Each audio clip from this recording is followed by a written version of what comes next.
Nagsipulasan ng mga motorista sa Cameroon matapos ang landslide. Alamin natin kung nakaligtas sa mga ito mula sa pagguho ng lupa sa nasabing lugar mula sa mga detalye ng balitang ibabahagi maya-maya.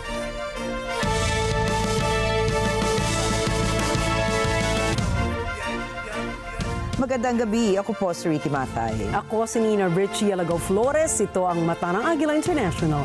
Para naman sa mga headlines ngayong Huwebes ng gabi. Typhoon Marce naglandfall na sa Santa Ana, Cagayan. Pangulong Ferdinand Marcos Jr. hindi dadalo sa APEC Summit.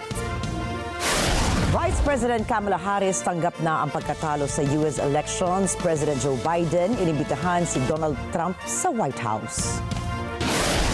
Hurricane Rafael naglandfall sa Cuba bilang Category 3 storm. At halaga ng Bitcoin at dolyar tumaas sa stock market dahil sa pagkapanalo ni US President-elect Donald Trump.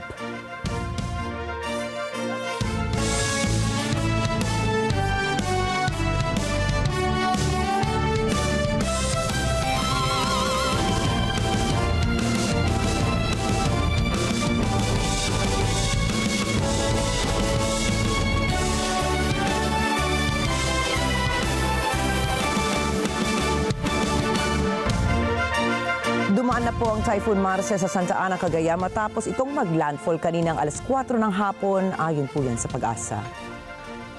Ayon sa datos ng State Weather Bureau, nasa coastal water ng Apari, Cagayan ang mata ng bagyo bandang alas 8 ng hapon. Gumagalaw ito sa direksyon ng pakanluran sa bilis na 10 km per hour habang may lakas ito na 175 km per hour at bugsong 240 km per hour. Nakataas ang signal number 4 sa northern portion ng Cagayan, Babuyan Islands, northern portion ng Apayao at northern portion ng Ilocos Norte. Signal number 3 naman sa Batanes, rest of Cagayan, rest of Apayao, rest of Ilocos Norte, northern portion of Abra at northern portion of Ilocos Sur. Signal number 2 sa northern at central portions ng Isabela, rest of Abra, Kalinga, Mountain Province, northern portion of Ifugao, northern portion of Benguet, rest of Ilocos Sur at northern portion of La Union. Signal number 1 naman sa rest of La Union, Pangasinan, the rest of Ifugao, the rest of Benguet, rest of Isabela, Quirino, Nueva Vizcaya, northern at central portions ng Aurora, northern portion ng Nueva Ecija at northern portion ng Zambales. Taos-puso ang pasasalamat ni Pangulong Ferdinand Marcos Jr. kay Singapore Prime Minister Lawrence Wong sa ipinadalang tulong nito sa Pilipinas. Sa nagdaang bagyong Christine, nagpadala ang Singapore ng isang C-130 para magamit bilang transportasyon para sa mga non-food relief supplies sa Office of Civil Defense at Department of Social Welfare and Development sa Naga City. Sa isinagawang phone call ng Pangulo kay Wong, dito niya ipinabot ang kanyang pasasalamat sa punong mahistrado ng Singapore. Ipinahayag din ni PBBM sa naturang phone call ang kahandaan ng Pilipinas na makipagsosyo sa Singapore at magbigay ng tulong kung kinakailangan. Higit sa Singapore ay tumulong din ang Indonesia, Malaysia at Brunei Darussalam sa Pilipinas kung saan ay nag-deploy sila ng mga aircrafts para sa paghahatid ng relief at humanitarian efforts sa mga apektadong komunidad ng bagyo. Bumagal sa 5.2% ang paglago ng ekonomiya ng Pilipinas noong third quarter. Batay po yan sa ulat ng Philippine Statistics Authority o PSA. Mas mababa ito kumpara sa naitalang economic growth ng ating bansa noong ikalawang quarter na 6.4%. Paliwanag ng PSA, ang pangunahing dahilan ng pagbagal ng paglago ng ekonomiya ng ating bansa mula buwan ng Hulyo hanggang Setyembre ay dahil sa epekto ng pagtama ng El Niño phenomenon at ng magkasunod na bagyo.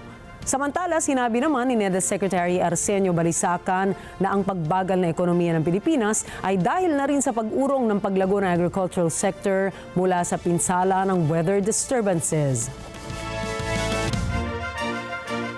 Hindi dadalo si Pangulong Ferdinand Marcos Jr. sa darating na Asia-Pacific Economic Cooperation o APEC Economic Leaders Week na isasagawa sa Lima, Peru mula Nobyembre 10 hanggang 16. Ayon po yan sa Malacanang.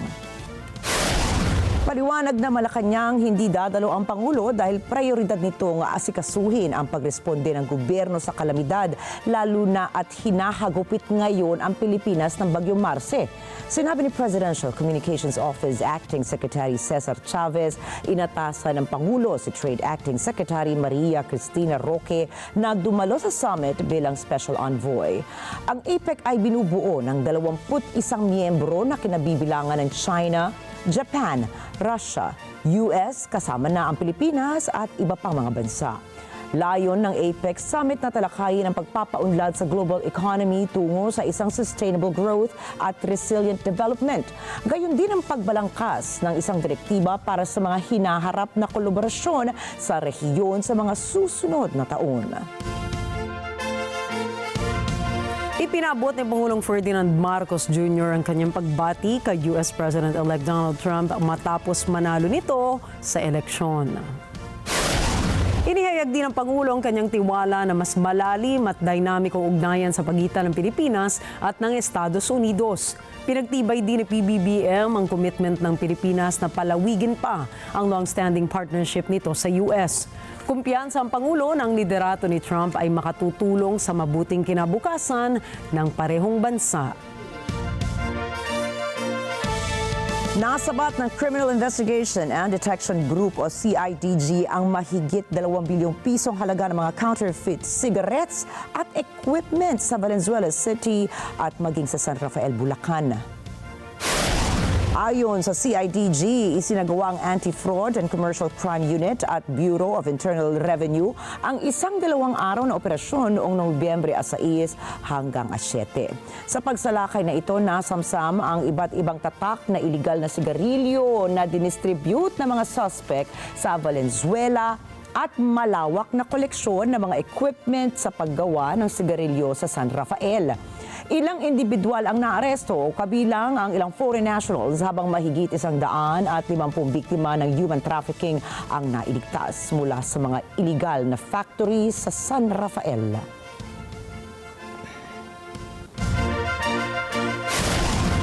Susunod, Chinese leader Xi Jinping binati si Trump sa kanyang pagkapanalo sa US presidential elections. South Korea nakaalerto pa rin matapos ang pagpapalibad ng North Korea ng missile. At border ng South Africa at Mozambique, isinara.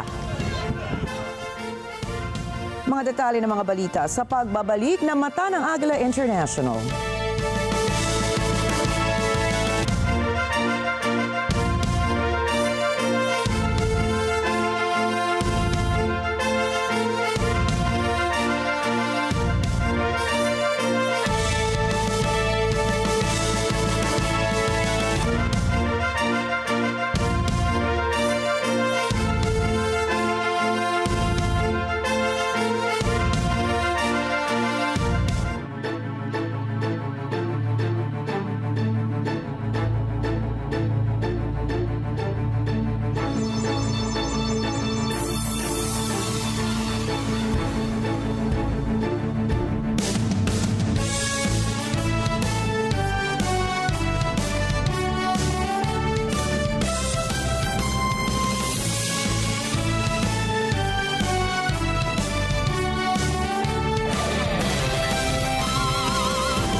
Pasasalamat sa inyo mga ka-Net25 dahil umabot ng 1 milyon ang mga subscriber ng Net25 YouTube channel. Let's subscribe together here on Net25.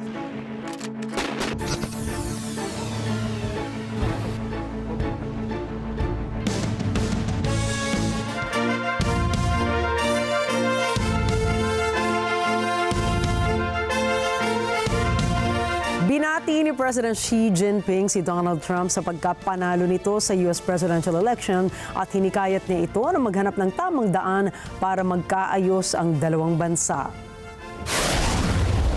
习近平主席已向美国当选总统特朗普致贺。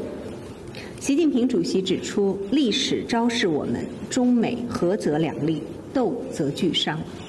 一个稳定、健康、可持续发展的中美关系，符合两国共同利益和国际社会的期待。 Ipinahayag ito ni Xi habang patuloy na inuungkat ni Trump ang posibilidad na muling ibalik ang mga taripa na naging sanhi ng isang trade war ilang taon na ang nakalilipas. Kasabay nito, tumitindi rin ang tensyon sa pagitan ng dalawang bansa dahil sa mga issue gaya ng West Philippine Sea at Taiwan. As soon as possible, ito po ang naging pag-amin ni Japanese Prime Minister Shigeru Ishiba sa harap ng press kung kailan siya makikipagpulong kay US President-elect Donald Trump. Binanggit din ng opisyal na nagkaroon sila ng 5 minutong pag-uusap ni Trump sa telepono kaninang umaga. Anya, nagkasundo sila ni Trump na palakasin at dalhin sa higher level ang alyansa ng Japan at ng Estados Unidos. 今朝9時半から約5分程度、次期合衆国大統領に当選をされたドナルド・トランプ氏と電話会談を行いました。日米同盟、この5分の会談の間で、できるだけ早期にお会いしようということを確認をするとともに、日米同盟、さらにより高い次元に、より高い段階に引き上げていこうということで一致をいたしました。 Kaugnay nito, kinumpirma ni South Korean President Yoon Suk-yeol na magpapatuloy pa rin ang trilateral relationship ng Seoul, Tokyo at Washington sa ilalim ng pamumuno ni Donald Trump.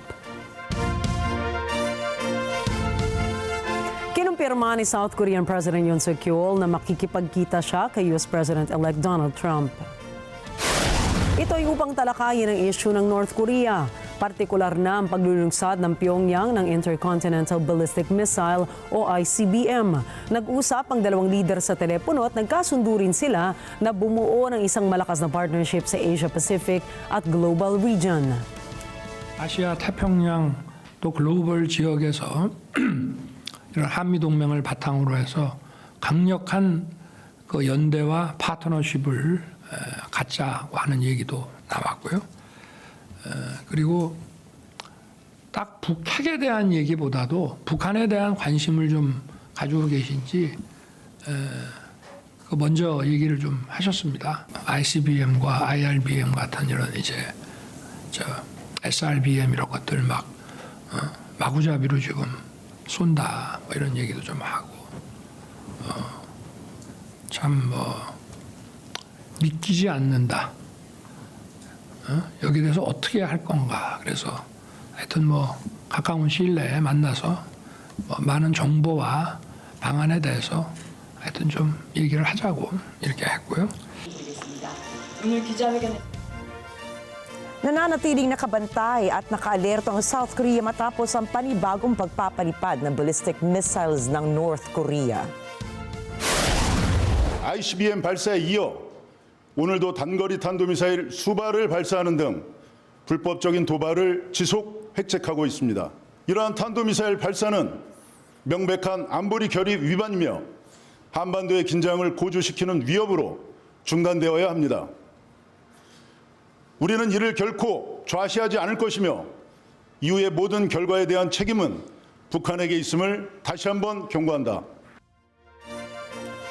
Ayon sa Joint Chiefs of Staff ng South Korea, nagpalipad muli ang North Korea ng short-range ballistic missiles patungo sa East Sea o kilala bilang Sea of Japan. Patuloy din ang ugnayan ng South Korea sa mga otoridad ng US at Japan ukol sa panibagong missile launch ng North Korea. Ang missile ay lumipad ng 400 kilometers. Ang taas na ito ay inilunsad sa Sariwon area na matatagpuan sa timog bahagi ng Pyongyang. Noong nakaraang linggo ay pinagmalaki ng North Korea ang matagumpay na pagpapalipad ng Hwasong 19 intercontinental ballistic missiles na itinuturing nilang pinakamalakas sa buong mundo. Nagpulong din ang UN Security Council upang maglabas ng pahayag na kumukondina sa isinagawang missile launch ng North Korea. Kasama ni US Ambassador to the UN Robert Wood ang representante ng Denmark, Ecuador, France, Greece, Japan, Malta, Panama, Republic of Korea, Sierra Leone, Switzerland at UK.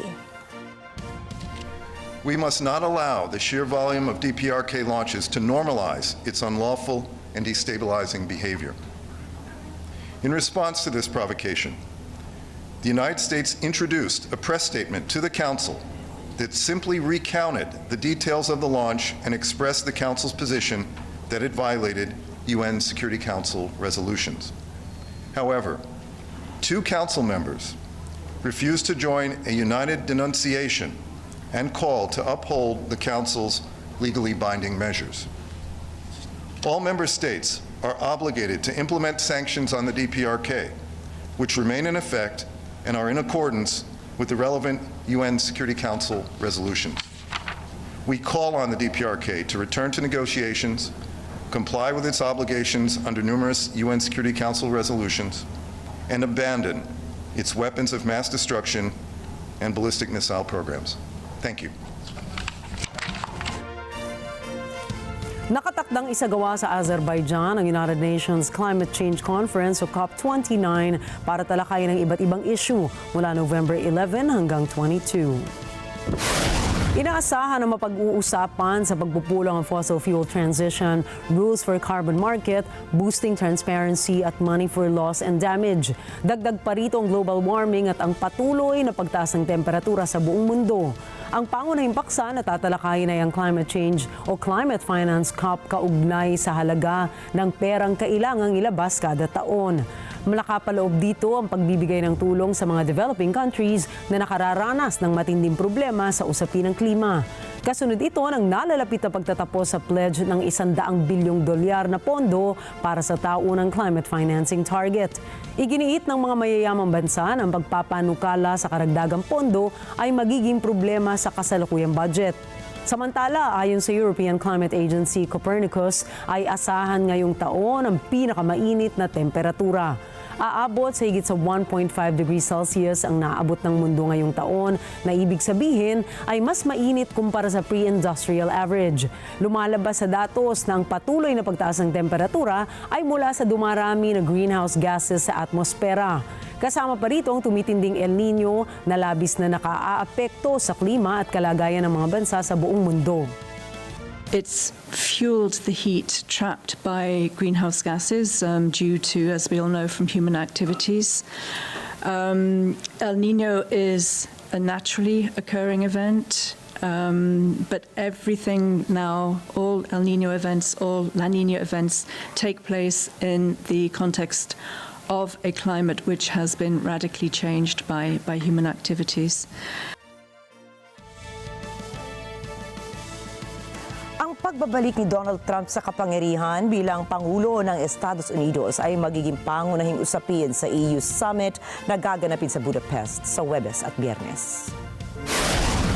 Bagamat binati ng mga European leaders si Trump, nananatili ang kanilang pangamba sa posibleng pagkawala ng suporta ng US sa Kyiv sa digmaan sa Ukraine at ang commitment nito sa NATO.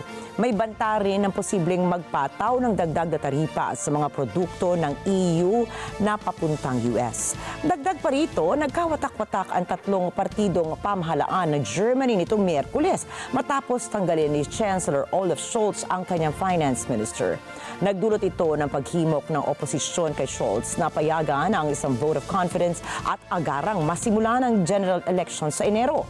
Tatalakayin sa pulong ang mga isyong ito kabilang ang pagbuo ng bagong commitment upang suportahan ang Ukraine at ilang sesyon ukol sa migration at economic security ng EU.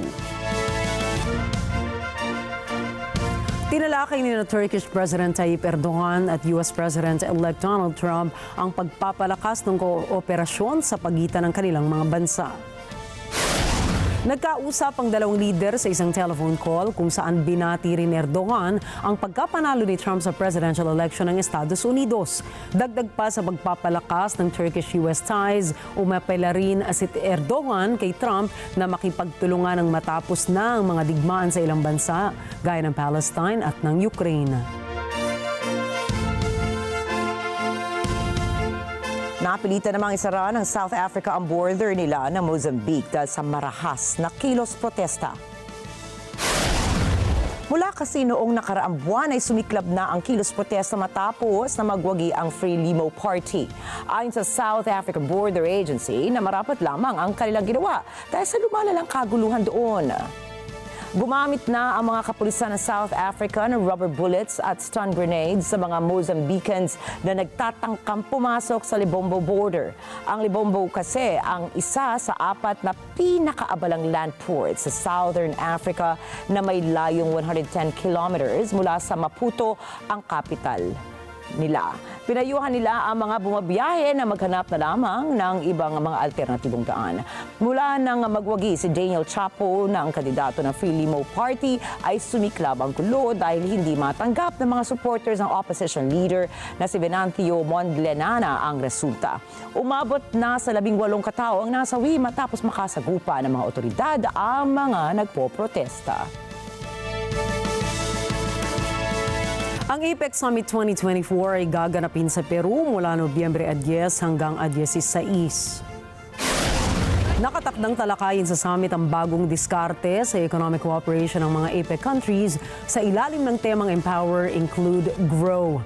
Ito ang magiging unang APEC meeting para sa maraming mga lider, kabilang na sina Indonesian President Prabowo Subianto, Thai Prime Minister Paetongtarn Shinawatra at iba pa.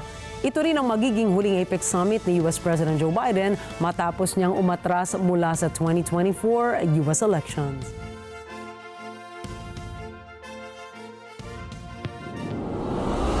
America is ready for a fresh start. I will rescue the American dream. Get out there and vote. Let's get this started. We're going to vote for a change. We're going to vote to take this country in a new direction. Malaki ang naging ambag sa pagkapanalo ni US President-elect Donald Trump ng Pennsylvania para sa political comeback nito. Ayon sa resulta ng halalan, lamang si Trump na 2% kay Vice President Kamala Harris. Ito ay sa bahagdan na 50.8% kay Trump at 48.1% kay Harris. Ang Pennsylvania ay katumbas ng 19 electoral college votes kung saan ito ang pinakamalaki sa 7 swing states. Batay sa pagsusuri ng mga political analysts, napansin nilang ang trend sa Pennsylvania election results ay pabago-bago. Simula pa noong 2012, nanalo si former US President Barack Obama sa Pennsylvania na isang Democratic Party candidate. Taong 2016 naman ay nagwagi si Trump sa Pennsylvania, subalit sa 2020 ay nanalo si incumbent President Joe Biden sa naturang estado na isang Democratic Party candidate. Samantala, isang state ng Georgia na mahigpit na binantayan ng mga Republicans ngayong eleksyon. Kung matatandaan, the state of Georgia ang naging dahilan ng landmark victory ni US President Joe Biden noong taong 2020. Naging blue state ito dahil lamang sa 12,000 votes, sapat upang magtagumpay nga si Biden doon. Subalit ngayong taon na ibalik ni Trump sa pagiging red state ng Georgia at nakakuha pa ng 16 electoral votes doon. Hindi pa malinaw kung malaki ang naitulong ng mga botante ng Georgia sa pagkapanalo ni Trump bilang Pangulo ng Estados Unidos, pero napatunayan ng kampo ni Trump na pagmamay-ari ng Republicans ng Georgia. Samot-saring reaksyon ang ibinunga ng maagang balita na nabawi na ni Republican Donald Trump ang susi sa White House. Sa electoral college votes na 295 to 336 base po yan sa pinakahuling polls, tiniyak na ng Republican Party na ang dating Pangulo ang bagong presidente ng Estados Unidos. Wala pa mga opisyal na bilang mula sa battlegrounds na Arizona at Nevada. Batay sa pinakahuling bilang, lamang na rin si Trump sa kapwa-estado. Narito pang detalye mula sa report ni Rosel Feria.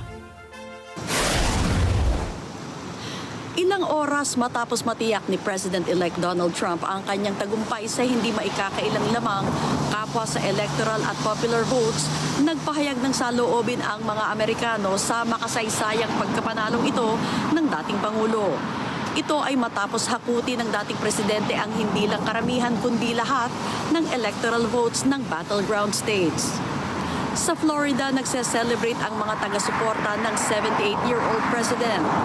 Sa isang tulay sa harap ng Mar-a-Lago residence ni Trump, iwinawagayway nga ng kanyang mga supporters ang mga bandera habang suot ang mga damit na may stars at stripes. Isang lalaki ang umaawit ng national anthem ng US habang iwinawagayway ang napakalaking bandera na may nakasulat na Trump won. Para kay 46-year-old Chan Coles, umiiyak siya nang marinig ang balita. So he woke up and I learned that he had the electoral votes. He was going to win the White House for the third time.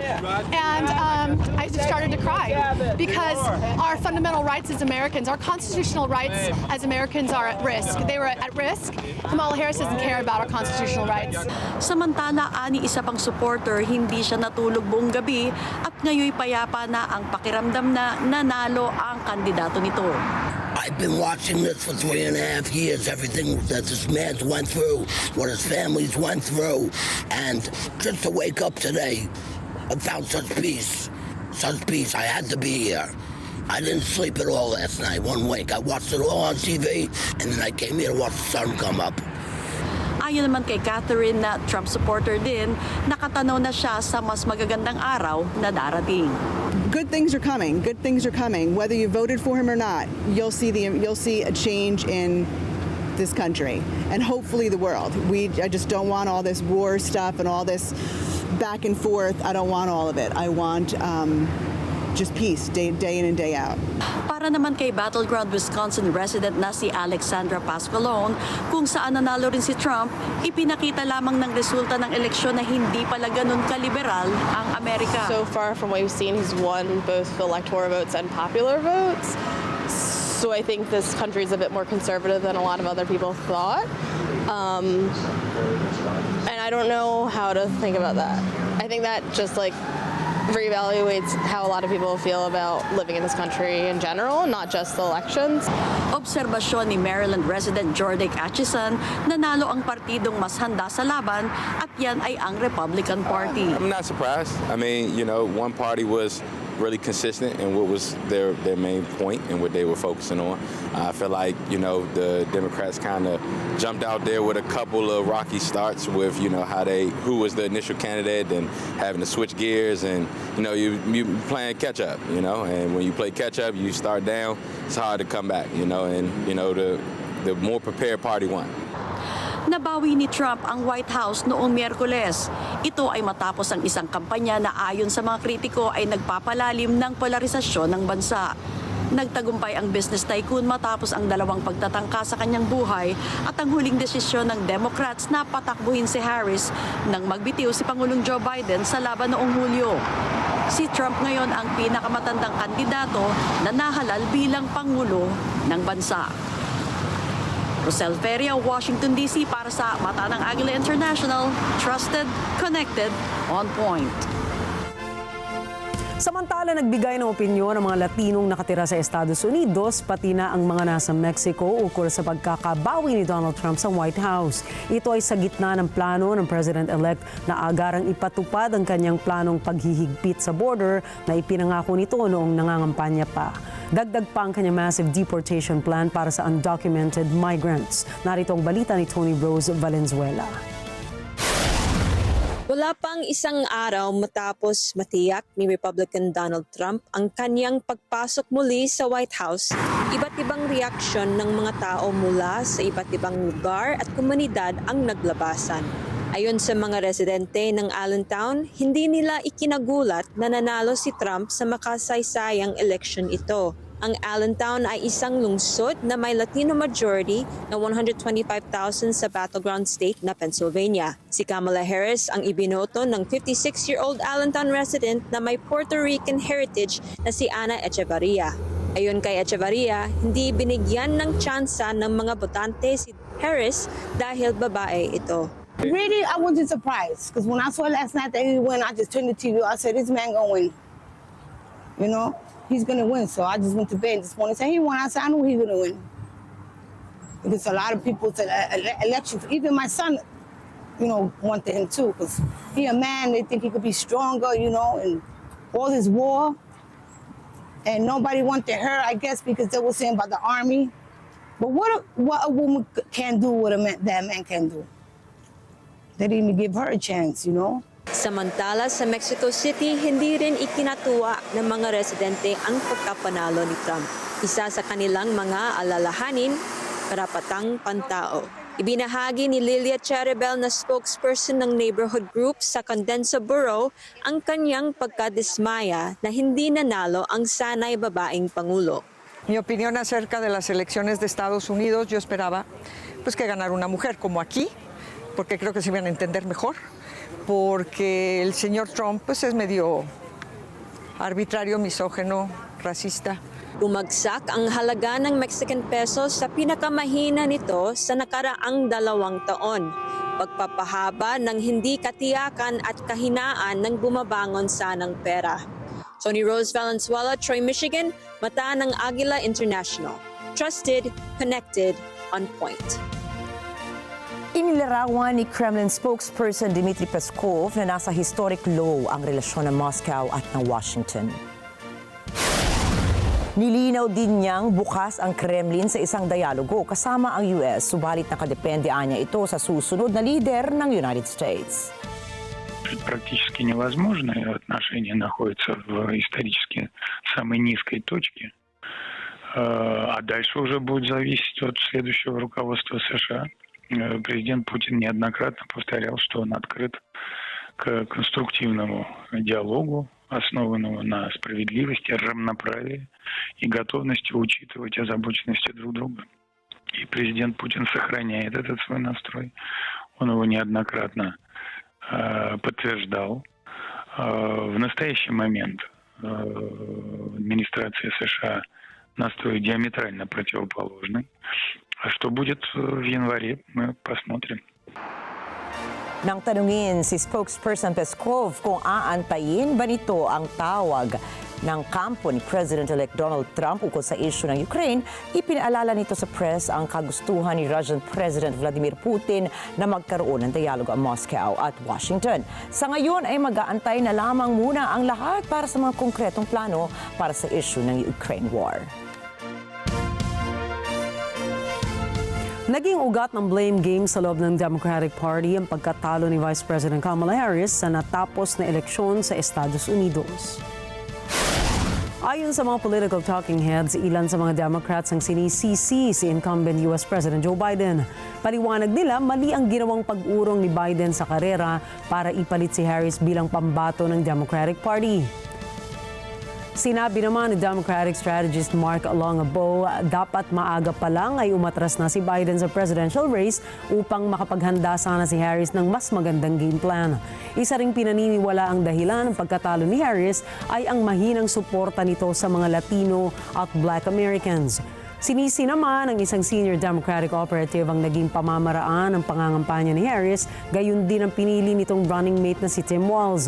Sa kabila nito ay may pinupuri pa rin ng ilang taga-suporta ni Harris ang ginawa nitong hakbangin sa natapos na eleksyon.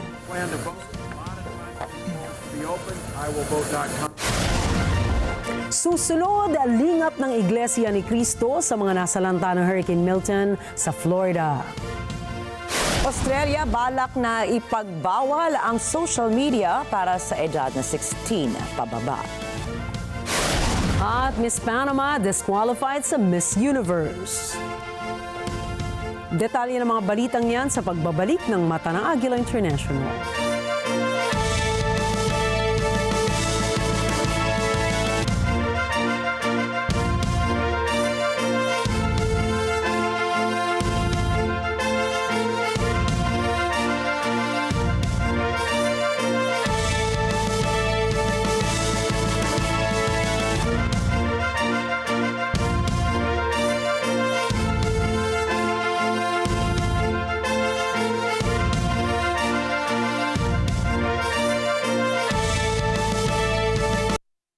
Alam namin ang iyong pagsisikap. Dama namin ang iyong mga sakripisyo. Kita namin ang pagharap mo sa bawat pagsubok. Kaya sa kabila ng mga hamon ng buhay, nandito kami para umalalay. Kasi katulad mo, gusto rin namin ang magandang bukas para sa kanya. Hatid namin ang dekalidad na edukasyon at makabagong pasilidad sa abot kayang halaga. Kaya huwag ka nang mangamba. Sasamahan ka namin tuparin ang mga pangarap niya.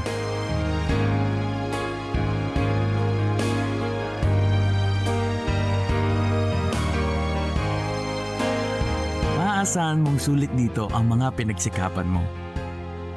Sa aming mga makabagong pasilidad at sistema ng edukasyon.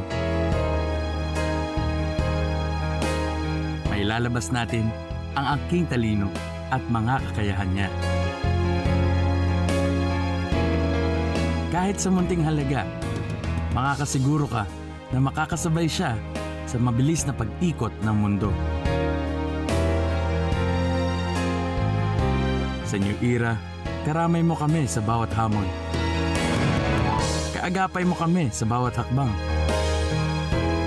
Kasama mo kami sa bawat ngiti at tagumpay.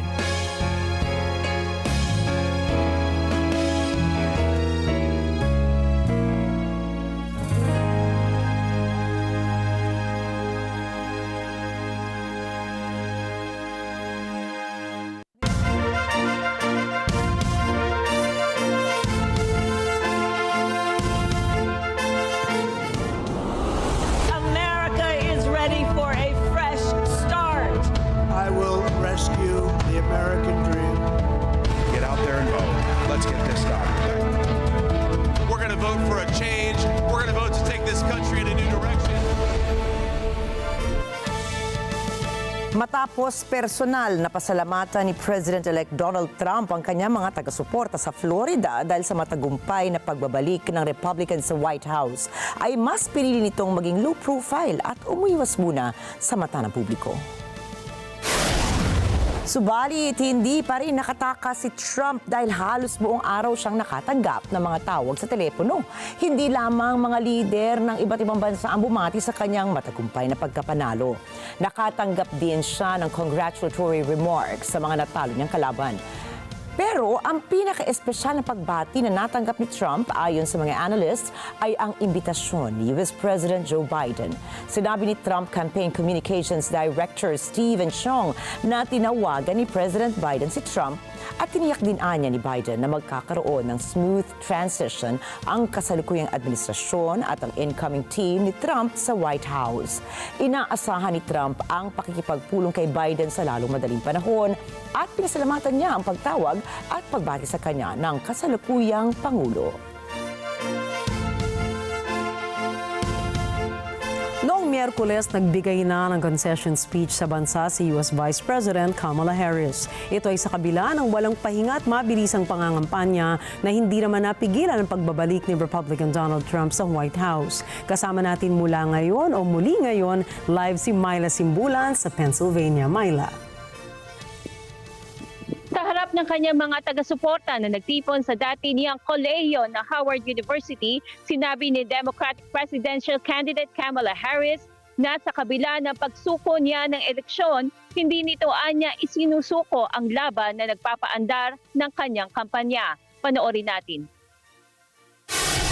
In our nation, we owe loyalty not to a president or a party, but to the Constitution of the United States.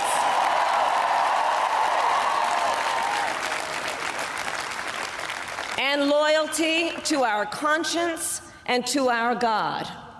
My allegiance to all three is why I am here to say, while I concede this election, I do not concede the fight that fueled this campaign.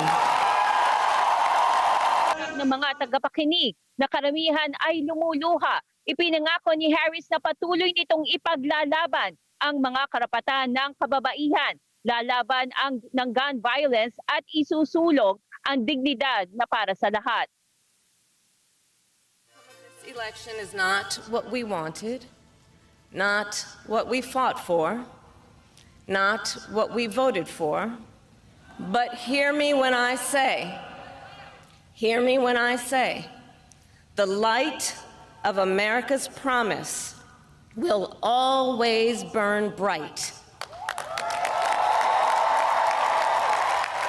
As long as we never give up and as long as we keep fighting. Ayon kay Harris, tinawagan na nito si President-elect Trump at kinongratulate sa tagumpay. Nangako rin anya siya ng mapayapang pagsasalin ng kapangyarihan. Kasama sa mga dumalo sa concession speech ni Harris sa historically black college sa Washington, sina dating House Speaker Nancy Pelosi, aides ni Pangulong Joe Biden sa White House at libo-libong fans ng Vice Presidente.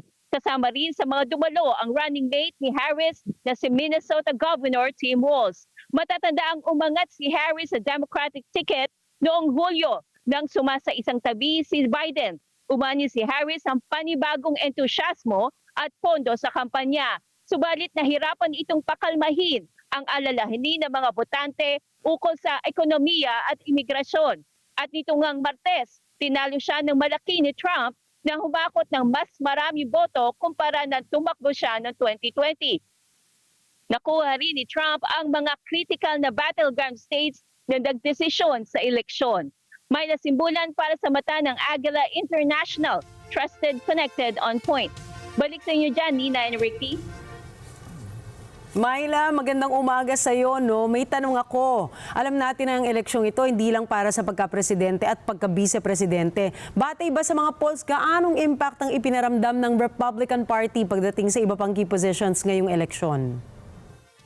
So Nina, nabawi ng Republicans ang Senate majority, 50 seats ang kailangan para makuha ang majority. As of kagabi, nasa 52 seats na ang Republicans. So tiyak na sa kanila na ang mayorya. Ang ibig sabihin dito, dahil parehong Republican ang President-elect at Senate majority, mas madaling maipatutupad ang mga mungkahi at panukalang batas na isusulong ni Trump sa kanya panibagong administrasyon. Ngayon naman sa House, hindi pa tapos ang bilangan.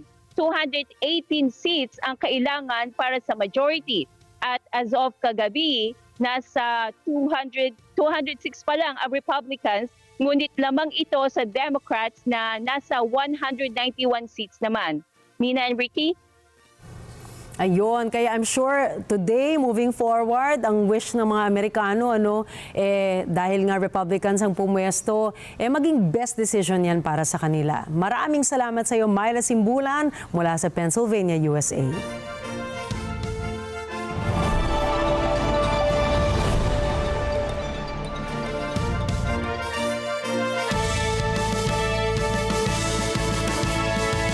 From assisting local organizations to extending care to families in need, helping victims of calamities and natural disasters during crucial times are also when the Iglesia ni Cristo is quick to respond.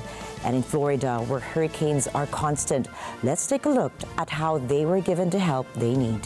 Cassandra Gamboa with that story. With the peak of hurricane season happening during October, the threat of Hurricane Milton became very real and dangerous for residents, producing 126 tornado warnings, the highest number of tornado warnings issued in Florida in one day.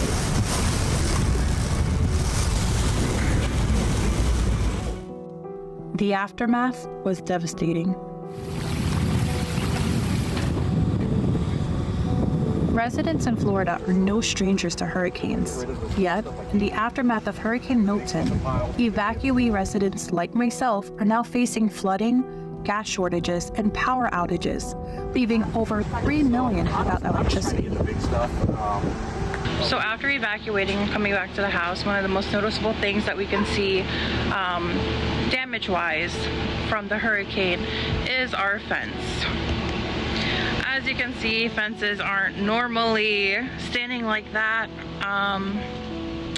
And so yeah, we have work to do regarding our fence. For Mark, who was born and raised in St. Petersburg, There is no getting used to living under constant destructive weather.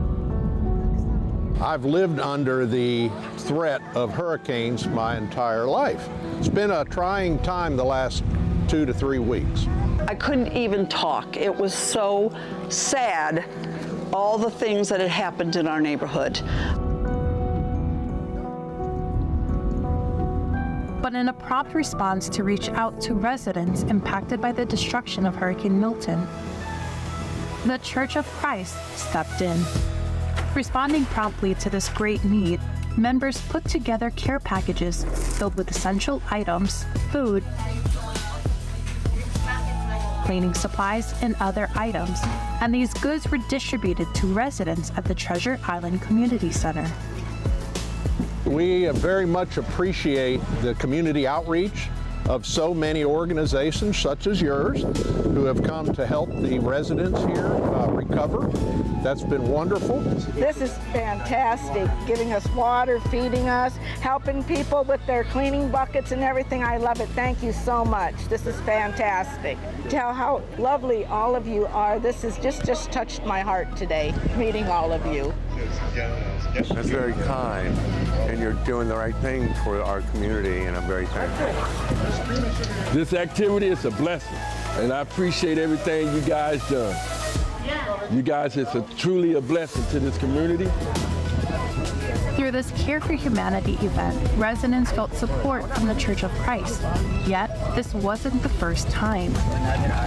Yet, the Church of Christ was able to respond, extending assistance and care to residents in the St. Petersburg region, putting together care packages of non-perishable foods and daily essentials.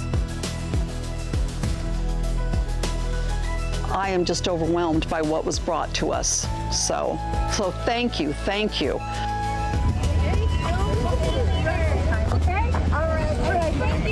Esta actividad les agradezco mucho.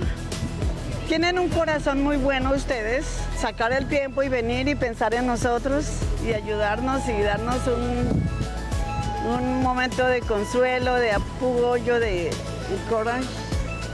Because of the great need, our executive minister, Brother Eduardo Manalo, decided that we would offer great help to our fellow man and to help in restoring the lives of people here in the state of Florida who were affected by the recent hurricanes. Thank you, bless you. We really do appreciate from the bottoms of our hearts. Brother Eduardo, thank you so much during your birthday month to help this community out. We do appreciate it. If you ever are here, please stop by. We want to thank you in person. We are just blessed that you chose our community to help. So thank you. The tireless outreach efforts of the Church of Christ through the Care for Humanity project continues as members unite worldwide with its efforts. Treasure Island stands as a testament of its unwavering commitment in ensuring our fellow men receive help, especially in times of great need and during calamity. Sa ibang balita, naglandfall na ang Hurricane Rafael sa Cuba bilang isang Category 3 storm. Ayon sa National Hurricane Center, umabot sa 115 miles per hour ang lakas ng hangin dala ng Rafael. Halos nasa 7,000 residente ang inilikas dahil sa banta ng storm surges, flash floods at mudslides. Libo-libong mga bahay naman ang nawala ng kuryente dahil sa pinsalang dala ng Hurricane Rafael sa energy infrastructure ng Cuba.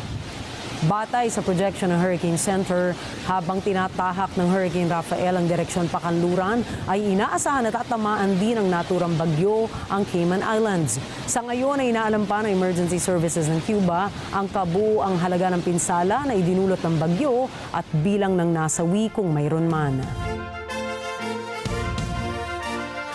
Patay ang 4 na katao habang hindi bababa sa 50 ang nawawala matapos matabunan ng lupa sa naganap na landslide sa Cameroon.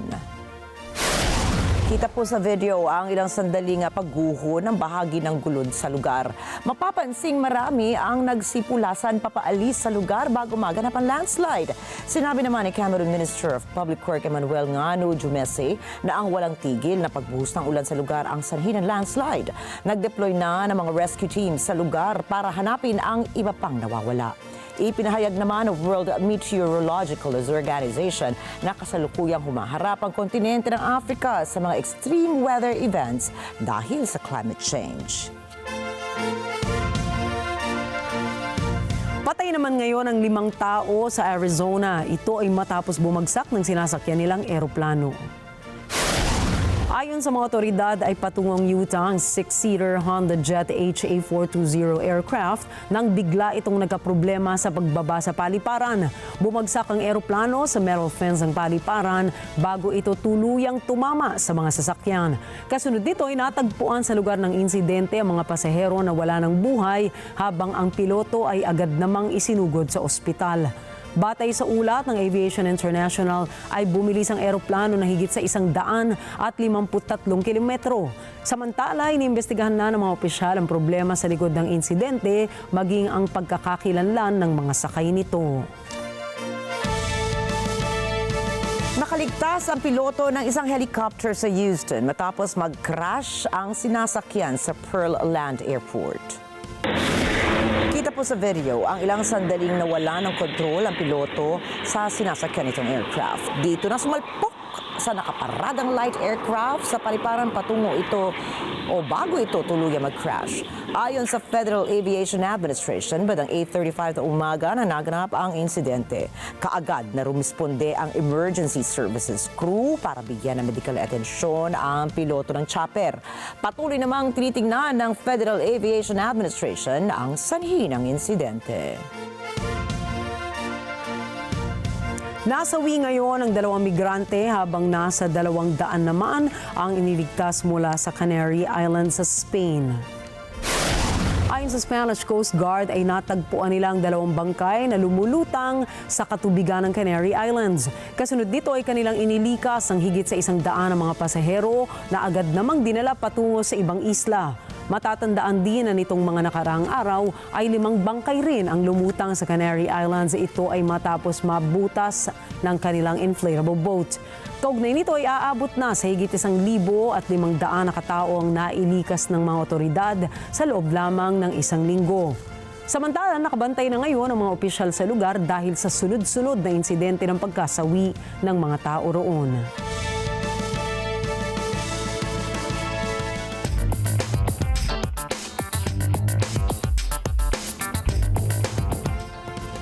Matapos ang historic political comeback ni President-elect Donald Trump ay lumago ang halaga ng Bitcoin at dolyar sa stock market.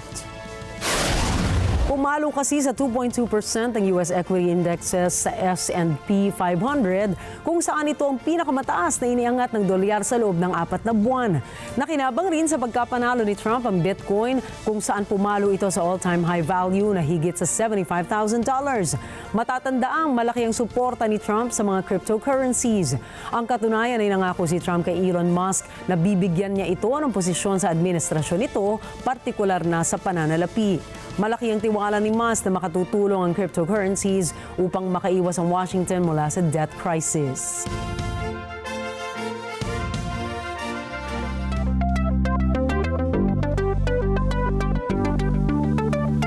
Ipagbabawal na sa Australia ang paggamit ng mga social media para sa mga batang may edad 16 pababa.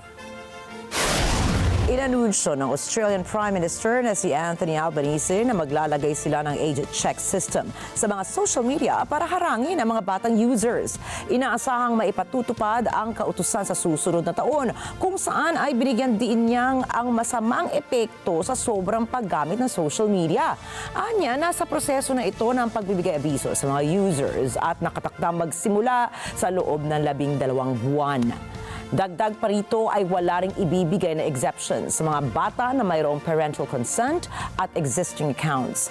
Samantala, kabilang sa mga social media platforms na ipagbabawal ay ang Meta, Instagram, TikTok at X.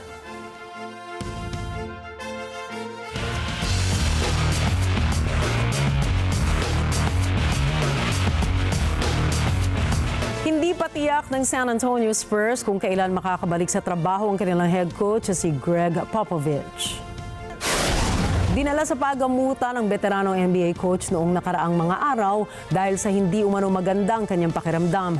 Sinabi ni Spurs assistant Mitch Johnson na siyang tumatayo ngayong interim head coach na nagpapagaling lamang sa ospital si Popovich. Hindi na nagbigay pa ng anumang detalye kung ano ang lagay ng 75-year-old na head coach. Si Popovich ay itinuturing na NBA coaching leader na mayroong 1,390 coaching wins, 170 postseason wins at 5 NBA championship titles. Nasa pang 29th season na ito at nagwagi ng 3 NBA Coach of the Year awards.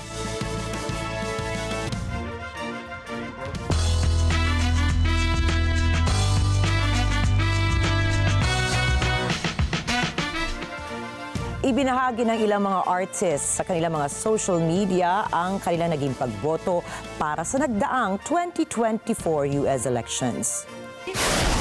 Matapos bumoto ay nag-post ang ilang mga artists ng kanilang larawan habang suot ang sticker na I voted. Kasunod nito ay kanilang hinikayat ang mga fans na makiisa at bumoto sa kanilang mga lugar para sa kanilang napiling kandidato. Dagdag rito ay nagpaalala rin sila na kung sira ang voting machines ay maaaring humingi ng paper ballots para makaboto nitong mga nakalipas na araw. Kabilang sa mga artists na nag-post ay si Mark Ruffalo, Lady Gaga, Alec Baldwin, Eva Longoria at Andy Cohen.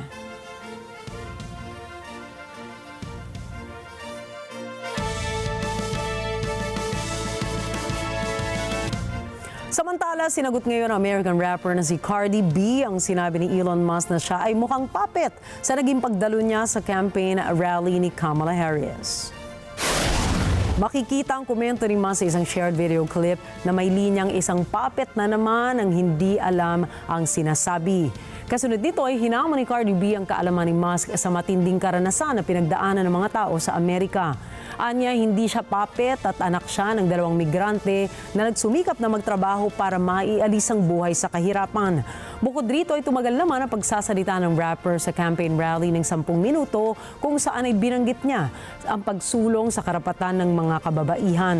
Giit niya ang pagsuporta niya kay Harris ay nagmula sa mga maganda nitong plano para sa mga babae at maging sa ekonomiya. Inanunsyo ngayon na Miss Universe na hindi nakasali sa kompetisyon ang kandidata ng Panama na si Italy Mora.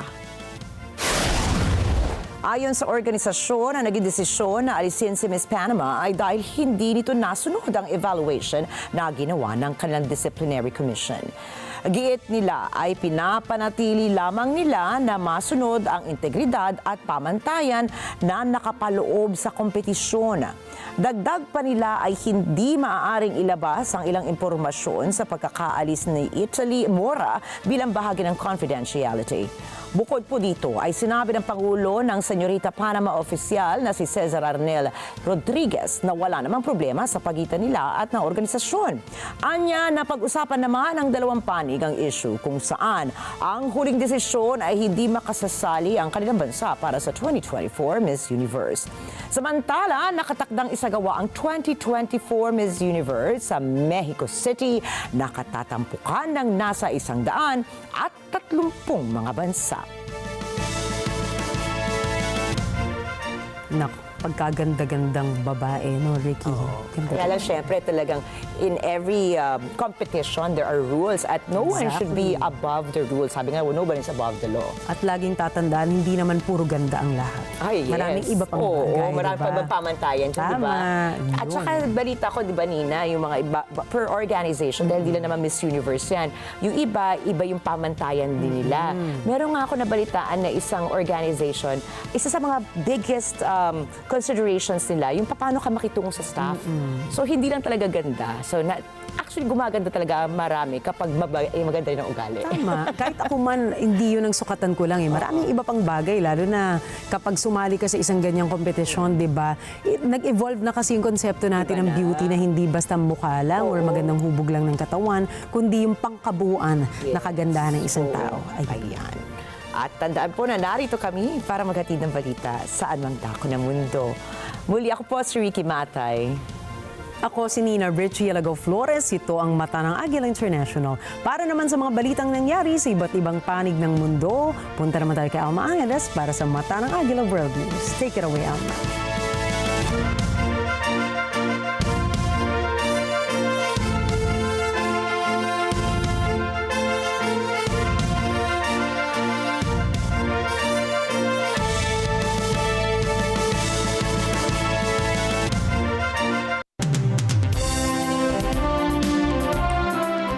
Thank you, Nina and Rikki. Good evening, everyone. I'm Alma Angeles for Net25 World News. On tonight's headlines.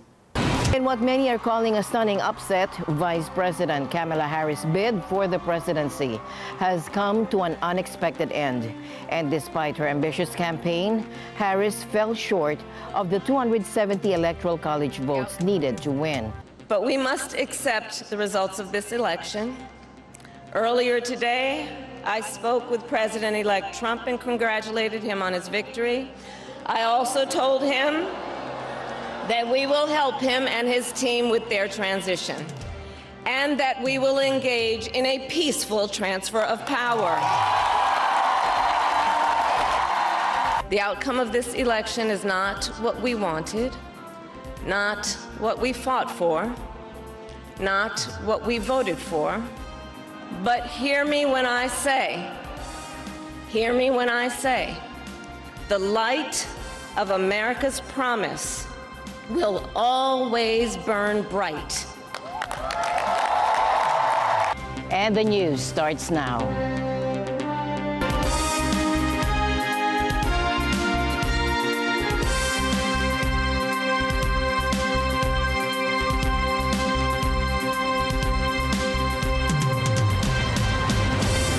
In what many are calling a stunning upset, Vice President Kamala Harris' bid for the presidency has come to an unexpected end. And despite her ambitious campaign, Harris fell short of the 270 Electoral College votes needed to win, securing only 226 and failing to win a single swing state. Now, speaking to supporters at her alma mater, Howard University, on Wednesday afternoon, Harris conceded the race and sought to comfort voters who had hoped she would make history as the first woman to occupy the White House. Take a look. In our nation, we owe loyalty not to a president or a party, but to the Constitution of the United States.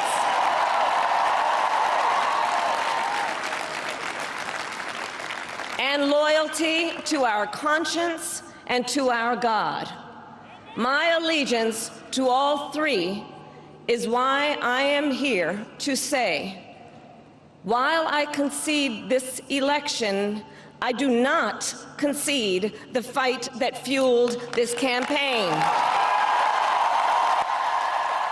But we must accept the results of this election. Earlier today, I spoke with President-elect Trump and congratulated him on his victory. I also told him that we will help him and his team with their transition, and that we will engage in a peaceful transfer of power. The outcome of this election is not what we wanted, not what we fought for, not what we voted for. But hear me when I say,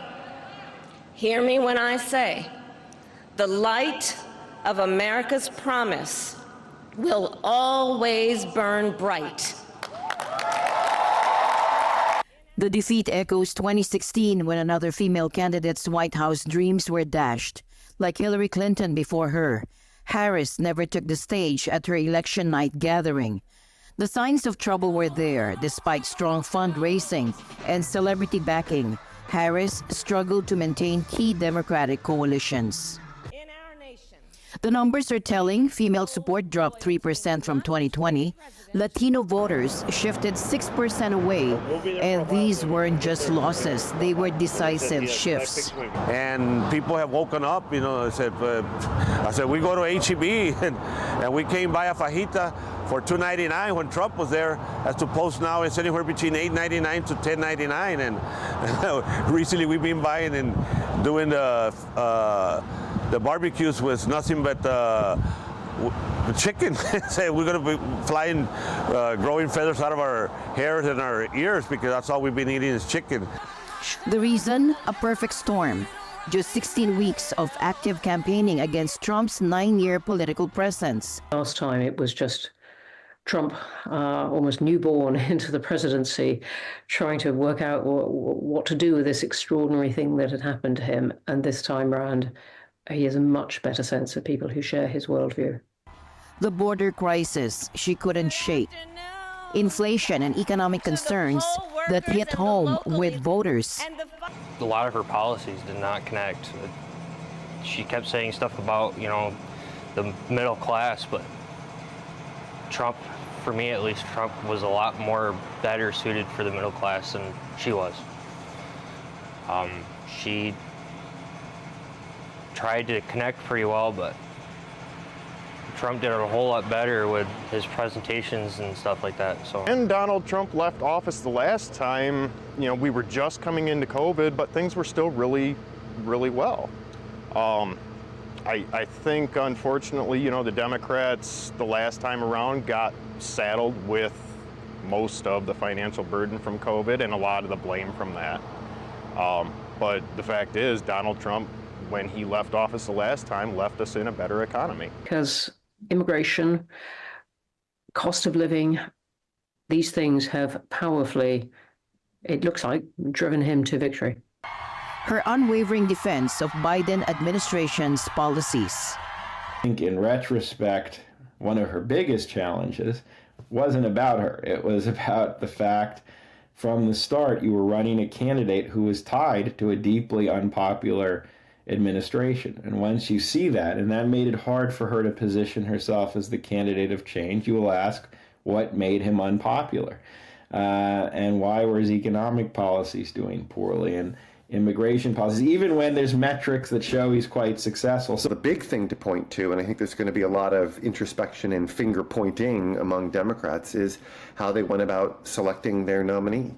It was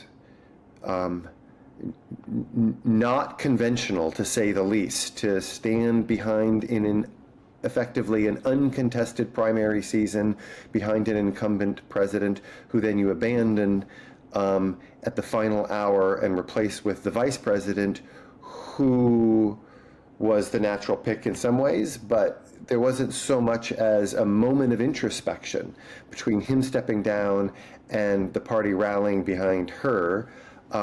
Even though in 2020 she ran what was widely regarded as a lackluster campaign.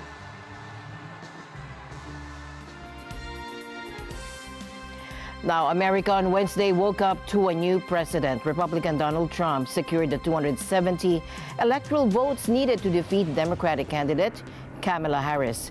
According to the latest poll, Trump won 295 to 226 electoral votes against the vice president. Battlegrounds Nevada and Arizona have not been called yet, but latest count shows Trump leading anyway in both. Let's hear from Rosel Feria how Americans feel now that Trump again will have the keys to the White House. Rosel.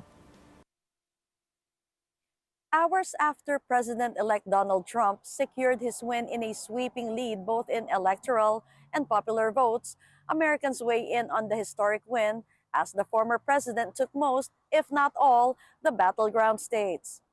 In Florida, ecstatic supporters of the 78-year-old president celebrate his victory. On a bridge in front of Trump's Mar-a-Lago residence, supporters waved flags and dressed in stars and stripes, marking the occasion. One man sings the national anthem as he waves an enormous Trump won flag. 46-year-old Chan Cole says she cried upon hearing the news. So he woke up and I learned that he had the electoral votes. He was going to win the White House for the third time. And I just started to cry because our fundamental rights as Americans, our constitutional rights as Americans are at risk. They were at risk. Kamala Harris doesn't care about our constitutional rights. Meanwhile, another supporter says he stayed awake all night and now feels peace that his candidate won. I've been watching this for 3.5 years, everything that this man's went through, what his family's went through, and just to wake up today I found such peace. Such peace. I had to be here. I didn't sleep at all last night, one wink. I watched it all on TV, and then I came here to watch the sun come up. Trump supporter Catherine is looking forward to what she says are better days ahead. Good things are coming. Good things are coming. Whether you voted for him or not, you'll see a change in this country and hopefully the world. I just don't want all this war stuff and all this back and forth. I don't want all of it. I want just peace, day in and day out. Battleground Wisconsin resident Alexander Pasqualone, where Trump also won, says the election results reveal that America is not too liberal after all. So far from what we've seen, he's won both electoral votes and popular votes. So I think this country is a bit more conservative than a lot of other people thought. And I don't know how to think about that. I think that just reevaluates how a lot of people feel about living in this country in general, not just the elections. Maryland resident Jordak Atchison says the party that won, Republicans that is, was the more prepared one. I'm not surprised. I mean, one party was really consistent in what was their main point and what they were focusing on. I feel like, the Democrats kind of jumped out there with a couple of rocky starts with, who was the initial candidate and having to switch gears and, you playing catch up, and when you play catch up, you start down, it's hard to come back, and, the more prepared party won. Trump, who is now the oldest ever man to be elected president, recaptured the White House on Wednesday. This after a campaign that critics say deepened the polarization in the country. The business tycoon prevails after 2 attempts on his life and a late decision by Democrats to run Harris when President Joe Biden withdrew from the race in July. Rosel Feria, Washington, D.C., Net 25, World News.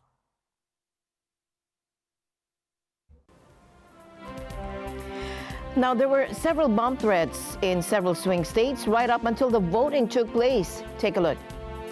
Typically, I know that in Atlanta, they also just got a whole bunch of bomb threats come through. And Atlanta Police Department, they're keeping everything open. All the precincts are staying open, and they're just sending dogs around to sweep it to make sure that they're safe. But we planned heavily for the incident of a bomb threat being called in. And it's a good thing we did, because that's the only thing that happened today was 32 bomb threats at different polling locations.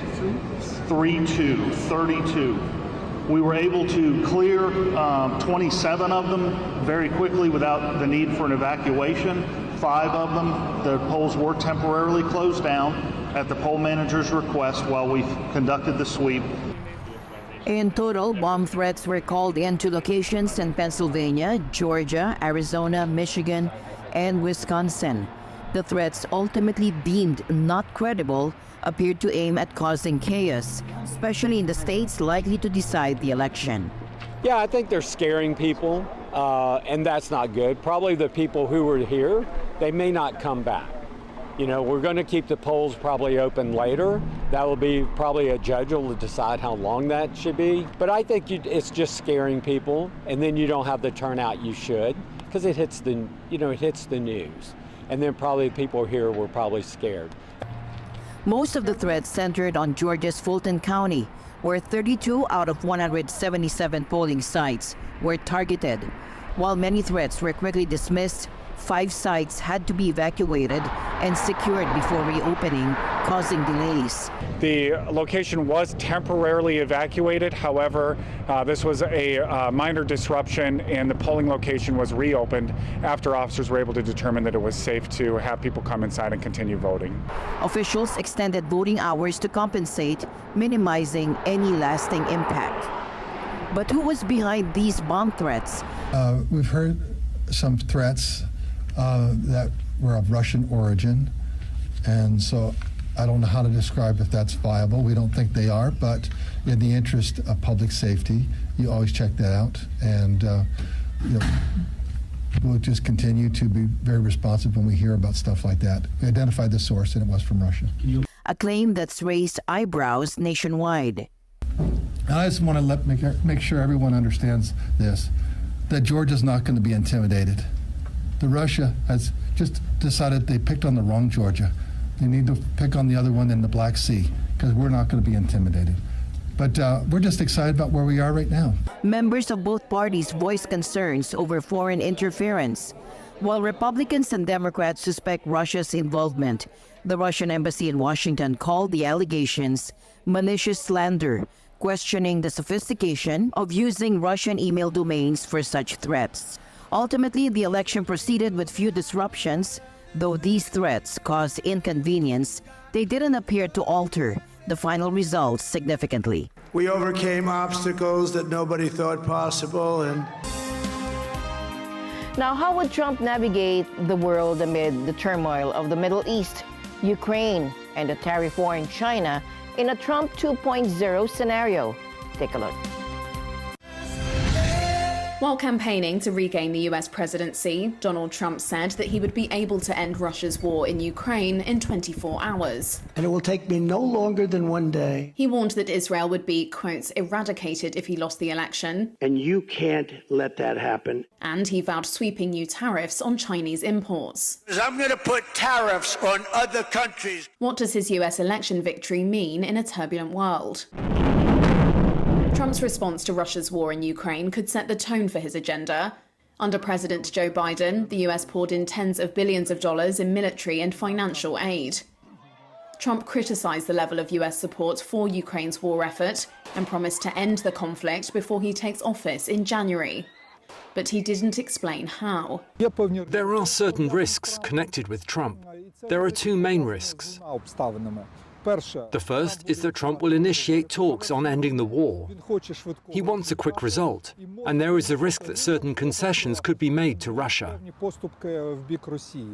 I don't think that Trump would agree to peace only on Russia's terms, as this would look like a defeat for the US, and his advisors, and even himself, understand this. Nevertheless, some concessions will be made. It is highly likely that Trump would close the door on Ukrainian membership of NATO, which would certainly provoke a negative reaction from Zelensky and from the Ukrainians. And then the Ukrainian side will most likely be insisting on the US to give us stronger security guarantees, something like Japan, South Korea, Taiwan and Israel have. NATO, which backs Ukraine, is also under threat. Trump had warned that he would not only refuse to defend nations, quote, delinquent on funding, but would encourage Russia to do, quote, whatever the hell they want to them. Trump will also confront a volatile Middle East that threatens to descend into a broader regional conflict. Israel is fighting wars in Gaza and Lebanon while facing off against Iran. Trump is expected to continue arming Israel. His policy toward Israel will likely have no strings attached for humanitarian concerns. Trump's been a big supporter of Israel. He hasn't always got on with Netanyahu, and I'm not quite sure where that relationship will go, though I'm sure Netanyahu is pleased to see Trump rather than Harris heading for the White House. And, of course, we'll still have Joe Biden to contend with for the next 2.5 months. Trump could make this better, or he could make it an awful lot worse. He could make it worse by siding with those in Netanyahu's cabinet who say, essentially, let's look to annex the West Bank, let's look to control Gaza, let's see if we can push the Palestinians out. We are not giving land to the Palestinians. And that is something that Netanyahu himself has said about not giving, creating a state for Palestinians.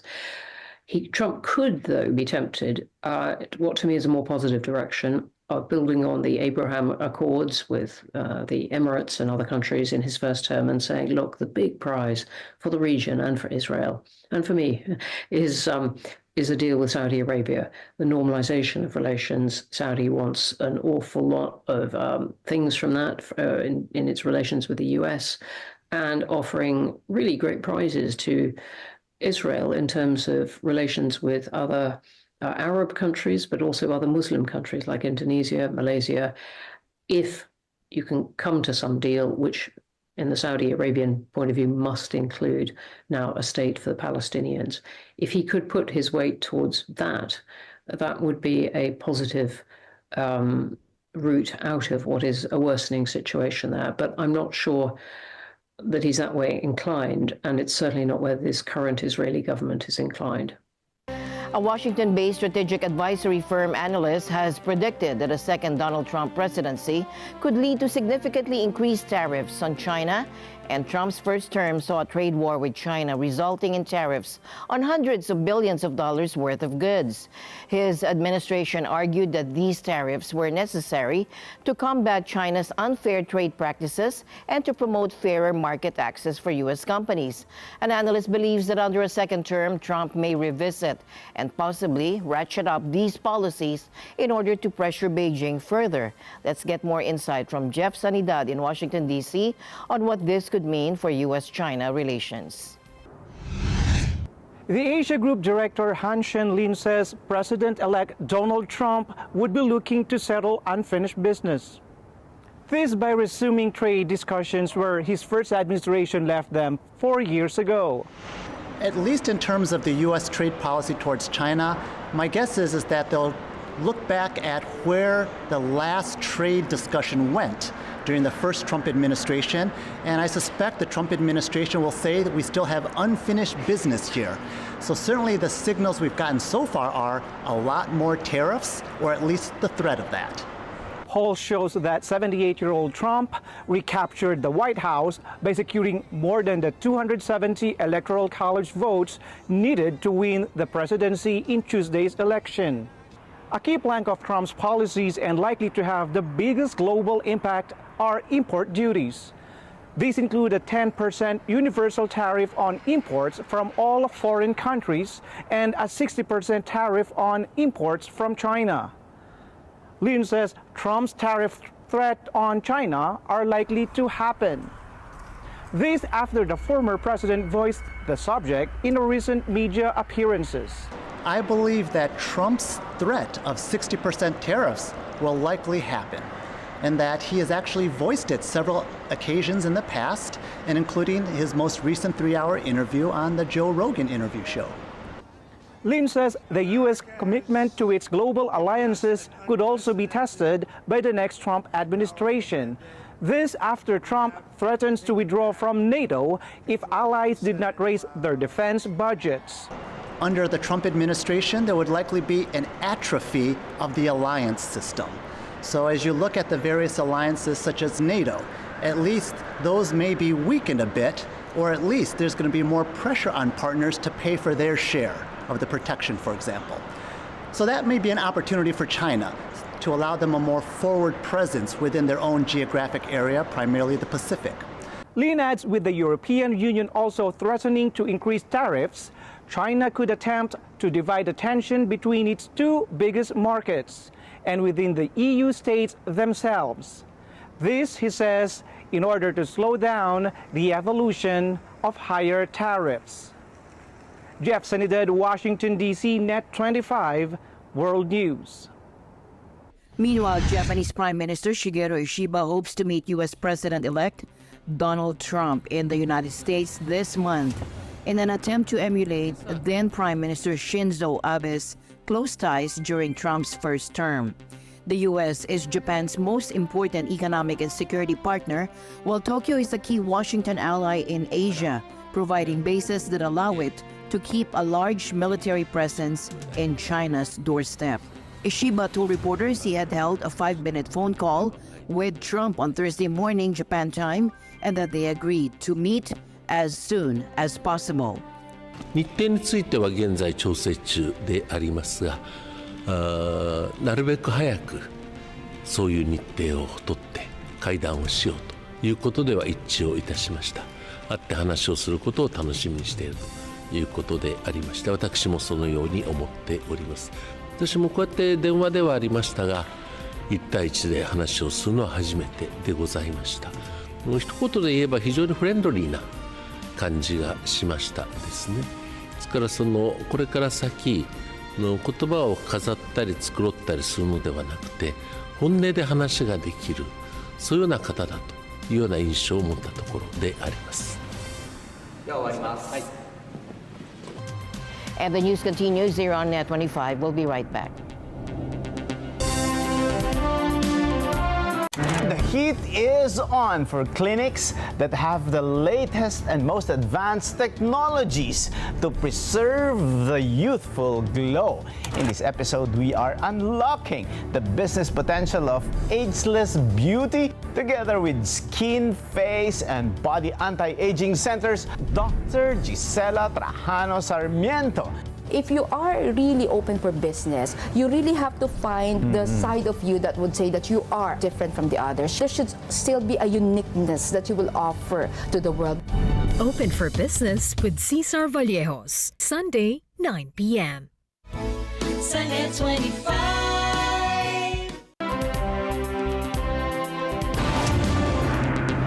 The world is on track to experience its warmest year on record in 2024, and that is according to the European Union's Copernicus Climate Change Service. And data shows that global temperatures from January to October have been so high that 2024 is virtually certain to eclipse 2023 as the hottest year since records began. In all likelihood, 2024 will be the new record-breaking year. Not only that, but it's very likely, well, virtually certain now, that it will exceed the 1.5 threshold for the first time. So last year, we kept the temperature below 1.5 just by a small margin. We were 148. And we have been above that threshold throughout the year. So in order to keep it below 1.5, we will really need to see two impossible months of basically zero anomaly. So we do expect the temperature to shoot above 1.5 significantly, so in more than a tenth of a degree, so to speak. Climate is warming generally. It's warming in all continents, in all ocean basins. So we are bound to see those records being broken.